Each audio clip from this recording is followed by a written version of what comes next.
All right, everyone, on this Thursday night, we thank you for joining us for this live stream of Wave News Extra, taking a look at a bit of a rainier lens on our SkyTrack camera, observing Spaghetti Junction downtown at 55 degrees, but thankfully traffic looking nice and smooth. We hope that is the case for you as we go about tonight, but there's going to be a lot more to discuss. So as we're going to start this live stream here in the Wave Now studio, just to break down some of the big news stories of the day, we hope you stay with us for the second half of the hour. Chief Meteorologist Kevin Harnett, the storm tracking team, going to join us to kind of carry over the next part of the conversation for the story of the weather that's going to, impact us as we, go to sleep tonight, and talk about a pretty significant dip in the weather for sure. So appreciate you joining us for this first half. I'm Jose Sosaya. In case you haven't spent some time with us before to unpack the big stories of the day here through Facebook, YouTube, Twitch, X, and of course on the Wave Now app. And we're going to dive right into the big story of the day. In fact, it was a day after LMPD released body camera video of a separate police shooting that happened earlier this month. Well, the department is now investigating another shooting involving officers that happened just today. And we know a man was needing critical care after he was shot by LMPD shortly after 11 near West Chestnut and 23rd. This is in the Russell neighborhood, where we did talk to some nearby residents, say that unfortunately gunshots have just become too common, that they're not feeling safe. Two of them telling our reporter today, David Mattingly, that because of what happened today, they're considering moving. Police called or got the call because there was a shot spotter alert detecting the gunshots. When they got there, police found a man. They chased him a short way on foot. They say he had a gun, or the man said that he had a gun, according to police. We heard from Deputy Chief Ryan Bates, who said that this man refused several officer commands to show officers both his hands when the suspect reached for his waistband. That's when an officer shot him several times. David, earlier today, talked to a person who was at home when all this was happening, right behind or pretty close to their house. And I hear shots all the time, so I ain't think nothing of it.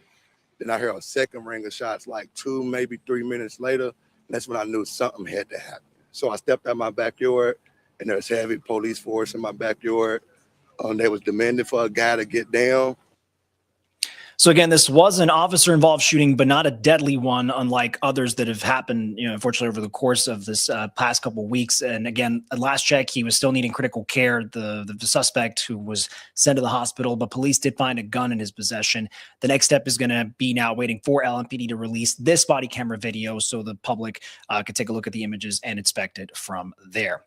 As we go through more of our stories, the JCPS teacher charged with having sexual conversations with a 5th grade student on an NTI date was back in court today, but this was for new drug charges. LMPD saying in its new release of information that 36-year-old Sydney Graff was having these conversations during Monday. She's also accused of making an arrangement to meet up with the student, and police, in further detail, we'll go through right now. They tell us that they arrested her in the student's neighborhood where he lived. During the arrest, they say they found several pills they believe were hydrocodone and Adderall in her car. So now Graff is facing the additional drug charges. She should be back in court the day after Christmas. Graff was teaching 5th grade math at Smyrna Elementary School, but the principal has since said she is being reassigned and will not have contact with any student during this investigation. Moving to another story of a significant interest for this part of Kentucky and the Commonwealth, and some new reaction from Governor Andy Beshear after Ford confirmed it was going to repurpose their Glendale battery plant, the switch up leading now, unfortunately, to roughly 1,600 Blue Oval SK workers being laid off. Blue Oval SK is the company that's ending its partnership with Ford. And we have confirmed that ever since that story was confirmed and put out there. Ford is going to take over all of its Kentucky battery plants, including the one in Hardin County. But then Ford sharing they're going to shift from EV batteries to batteries that are at a larger scale and designed to, be for data centers. So at a much greater volume usage. Well, today, Governor Beshear saying his administration is committing to making sure any and all who were affected by this closure for Blue Oval or the layoff that's coming because the partnership is ending, that they can find either new opportunities with Ford or find other jobs in general quickly. What we've done is we've drawn about a 45-minute drive radius from Glendale, and we've compiled all of the jobs announcements that we've made. We're looking at all the companies out there that are hiring, and there are a lot of really good spots with really good companies. Now, today, or at last check, I'm sorry, today we just were talking about confirming getting notices through the WARN system in Kentucky that employees did get a notice telling them about their layoff on Tuesday. The notice says these workers' last day is going to be February 14th, so next Valentine's Day.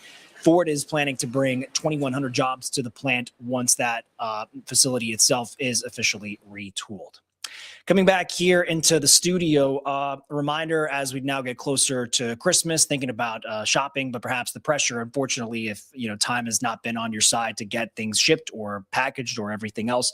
The rush is well underway. We're coming up on big deadlines. Just a reminder for you to get presents to their destinations in time for Christmas. We know that yesterday was USPS's deadline for Ground Advantage and first class mail. Today is the last night. So tonight's the last night.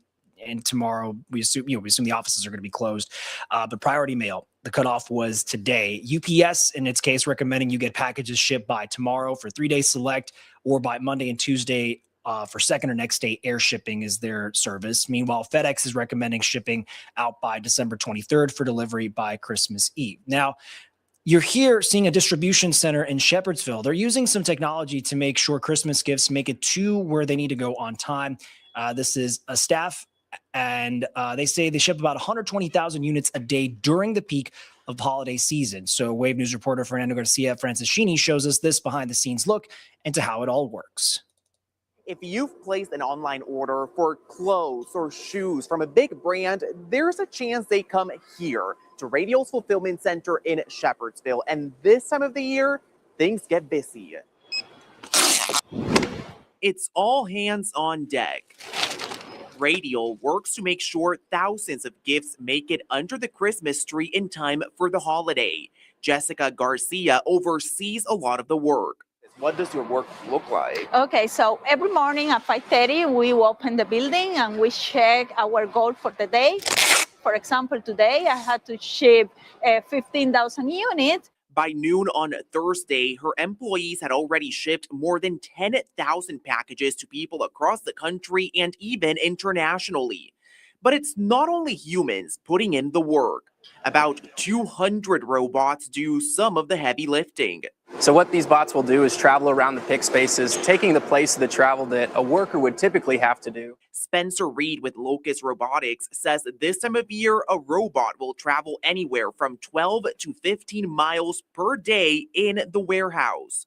Now that 12 to 15 miles is typically time and travel distance that an associate would have to be putting into walking around the facility. And not just walking around, looking for the next order to pick, but also carrying around very heavy carts, pushing and pulling them through narrow aisle segments. Radio staff says the robots help crews meet their goals during the peak season of the holidays. Those goals include shipping about 120,000 units a day. And workers say they're embracing what technology is doing for them. It's like you are working with a short person that they didn't tell, but they know what they had to do. Reporting in Shepherdsville, Fernando Garcia Francischini, Wave News. And thanks to Fernando for that report of the power of technology, especially in a very crucial time of year. I want to take a break again on this condensed live stream for you tonight because, again, toward the back half, we're going to be making room for the storm tracking team to let you know what's coming. We're going to take a quick break, and what you're going to hear is some new perspective from two Jefferson County Public Schools board members now with this recent ruling from the Kentucky Supreme Court that essentially ends Senate Bill 1 and sort of decides this rule for larger school districts of obviously this size, being the biggest one in Kentucky, for the board to share its current responsibilities and authorities with the superintendent. So we're going to take a quick commercial break and be right back with more of tonight's Wave News Extra.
Welcome back in, everyone, to the Wave Now studio. And we appreciate Glow65 leaving us a comment on YouTube because it is our chief meteorologist, Kevin Harned's birthday, the big 5-0, a big shout out. Happy birthday to Kevin. You're going to get to spend some time with him a little later this hour here in the Wave Now studio. We're going to get to more of the stories to share with you on this Thursday evening. The first one for this block. So the Kentucky Supreme Court making its ruling today about a 2022 law that stripped Jefferson County School Board of some of its power, but the Commonwealth's High Court ruling today, Senate Bill 1, was unconstitutional. Critics argue the largest district was being singled out. The law, which was challenged last year, shifted the power dynamic of the superintendent, and the school board would have given the superintendent the power to preside over day-to-day operations. The school board would then be focused on either long-term policy or planning. Advocates for this bill, which was largely, put together and proposed by Republican lawmakers at a state level at Frankfurt, they wanted this to speed up the decision-making process, putting more power, as it were, in the hands of the executive, in this case, the JCPS superintendent. But now that decision has been reversed. I think there were political forces in the back. I got ahead of myself on playing that, everybody. So this was the statement I wanted to play for you first was Dr. Corey Shull. He's the JCPS board chair who released a statement after we confirmed what the court's decision was, saying, quote, "I'm grateful that the court has affirmed lower court rulings that JCPS voters and taxpayers should have the same voice in their local operations that other Kentuckians do through their elected school board members." So I was getting ahead of myself a little bit there. What I want to play for you was part of some conversations our Wave News reporter Julia Richardson had earlier this evening. We're going to have her report ready for you tonight on Wave News at 11.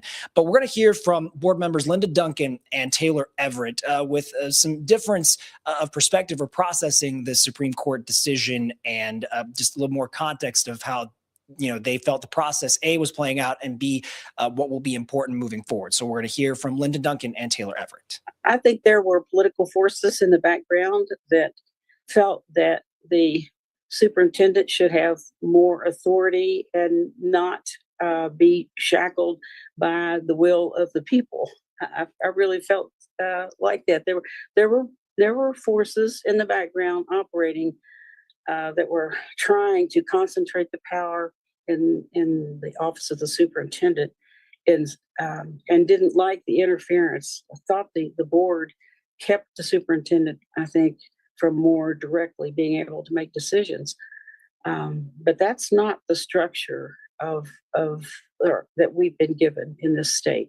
And the superintendent works at the will of the board, and that's the way it is everywhere in the state. So I'm just relieved that we're not being treated differently than others, and that we can go on about our business, meet when we need to, and vote in accordance to the policy that we have in place. I think that was the issue, right? But I also understand, I come from a business background. You also want to give the CEO, as you would call it, of the district, the ability to move quick and do the right things. I mean, he's the expert, or she, and we're just elected officials. So I see the merits of the law. I also see the understanding of elected officials should have the power.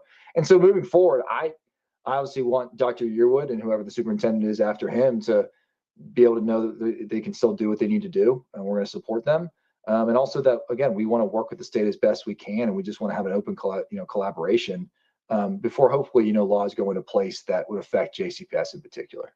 We hope we hired the right guy. I feel like we did, right? And if we were super scared that if this went into effect, then things would go crazy and rogue, then we didn't hire the right person, right? So I still think this creates the right balance. But if it would have gone into effect, then we would have done what we needed to do to make the best out of it, and we would have trusted Dr. Yearwood to do the right things, and I know he would. So our thanks to our Julia Richardson for having those conversations. Again, make sure to join us tonight for our newscast at 11 for the big contextual report to then share with you and see where the story will advance. Heading over to New Albany, where the city's approved a permit to demolish the Providence Mill Dam. Our partners at the News and Tribune are reporting that Ecosystems Connections Institute, so they had their local floodway permit approved, the technical terminology, but this happened earlier this week, and this gives ECI the green light to demolish this dam. It's a story we've been following ever since, it brought up just the tragic circumstances and the controversy ever since. But this comes after the city had been fighting to keep the Lowhead Dam for more than 5 years. Right now, the plan is to turn the dam into a feature that would protect fish and wildlife in Silver Creek while also making the area safer for swimmers, kayakers, and fishers. The release did not, though, provide a date on when demolition would actually begin. In another story and an update, the family of a man who was shot and killed on South 10th Street in Louisville just this past weekend, they have identified him to us here at Wave News. His name was Kalen Hinkle, 25-year-old Kalen Hinkle. Police say he was shot several times inside of a car near South 10th and West Hill Street. His family now themselves asking for answers, justice, and simply wanted to know who shot him. They want them to be found and to come forward. The family says they're also planning to bury Hinkle next Tuesday, just 2 days before Christmas. They're urging anybody who has information related to what happened to their son, to their nephew, to call LMPD or to leave a tip online. And remember, you can do that anonymously. That is available to you. Now, in a story that has involved police for some time, perhaps you're familiar with the background of a mother and a 3-year-old girl, her daughter, disappearing after having left Louisville decades ago. They hadn't been heard from in 40 years. And that case obviously went cold in the early 2000s, but apparently now it's been solved. And there's video to show what some of this resolution has been. Wave News reporter Logan Perone helped put this together, breaking down the timeline of this case. And the key names to remember: Deborah Newton was found living in Florida under a fake name long after she disappeared with her daughter Michelle in 1983. And some body camera video we're about to show you shows the moment that she was put in handcuffs. Uh-oh, they're coming for you, Sharon! They don't want me! 42 years after a Kentucky kidnapping, the wanted mother, well, we're here for you, ma'am, has been found. Police arrested 66-year-old Deborah Newton, who was going by the name Sharon, in Florida on November 24th, decades after she disappeared with her daughter. I didn't do anything. In 1983, Newton left Louisville with her then 3-year-old, claiming to be headed for Georgia. 1985 would be the last time her husband, Joseph Newton, would hear from her over the phone.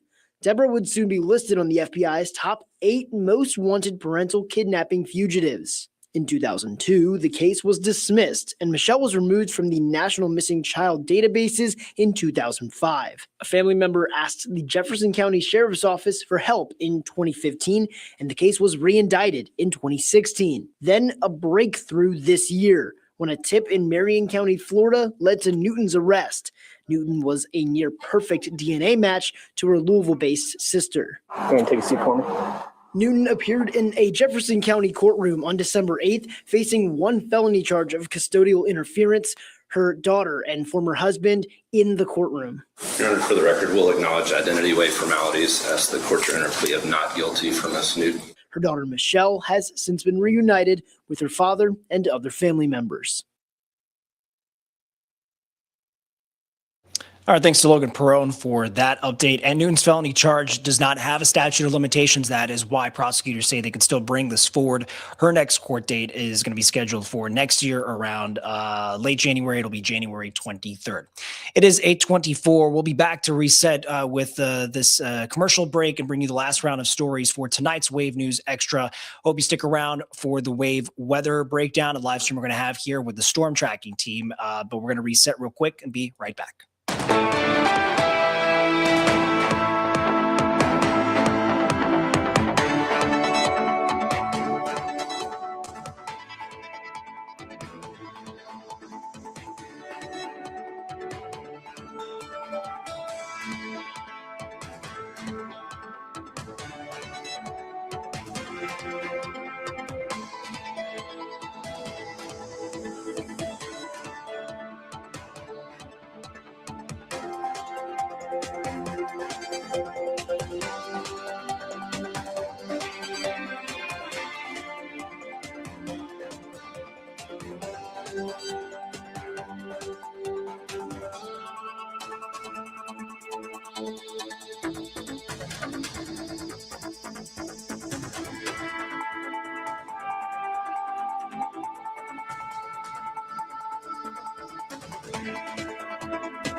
I forgot to have that mic on ready for you. I was going to say I appreciate everyone staying with us for this part of tonight's live stream as we do wrap things up. We're going to go over some of the last stories we wanted to share with you all as you join us here on Facebook, YouTube, Twitch, X, and on the Wave Now app.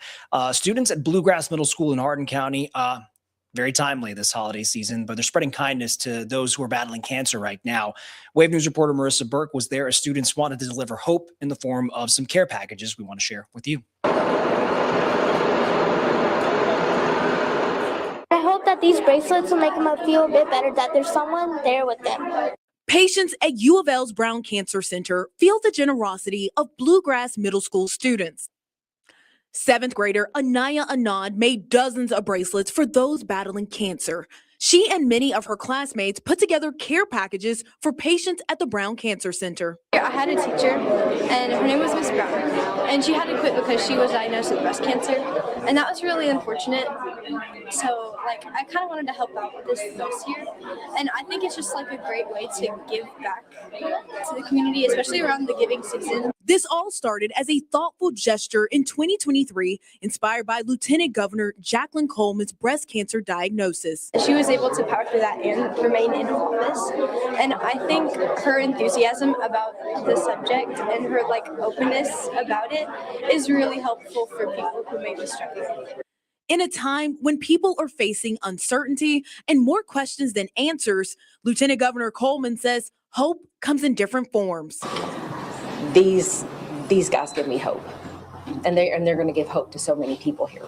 On Thursday, students delivered more than 500 care packages to patients battling cancer. Getting even just a small gift from someone you don't know who realizes you're going through hard times and they're wanting to do something to make you smile that day. It has such a huge impact. Sometimes it's those little things that make the day. Some of the items inside the bags include shampoo, toothbrushes, mouthwash, unscented lotion, and blankets. Message for everyone, whether you're a patient, whether you're a healthcare professional, whether you're a student who wants to do something good for somebody is to be kind, because everybody's fighting a battle that you may know nothing about. A trip from Hardin County to Louisville for these students is about 50 miles.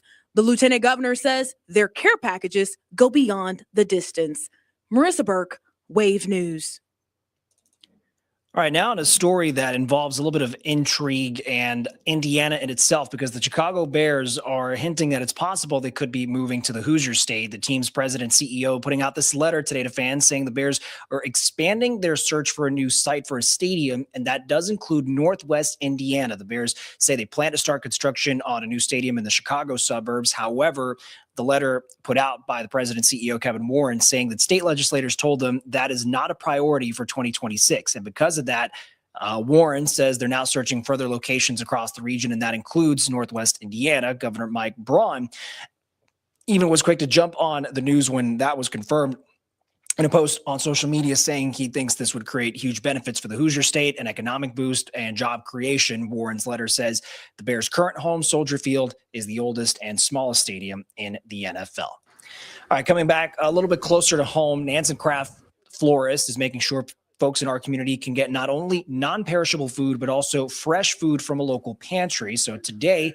they donated one of their refrigerated trucks to the Bread of Life food pantry there on Highway 42 in Goshen. The truck itself is about 10 years old, but Eddie Kraft of the company says it's been well taken care of, and they hope it helps people in the community make sure they do not go hungry.